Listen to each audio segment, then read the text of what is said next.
Mga unta guys. So ako lang ning kamuto nang hugas naman ko. So kanina pong isa, tilawan nato ni panitan. Wala na ni gamit-gamit kutsilyo guys.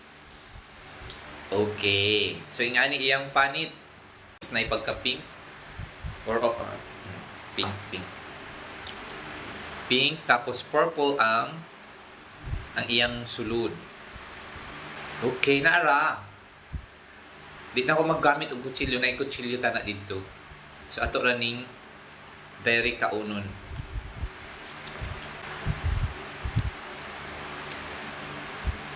Na ako'y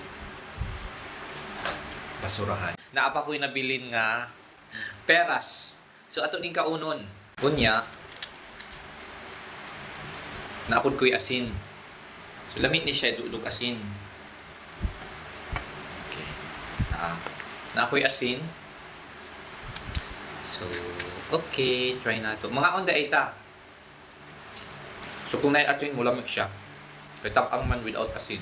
Thank you again sa pag-watch sa ako ang vlog diri sa Vietnam. You can support me by sending stars. Thank you. Good night.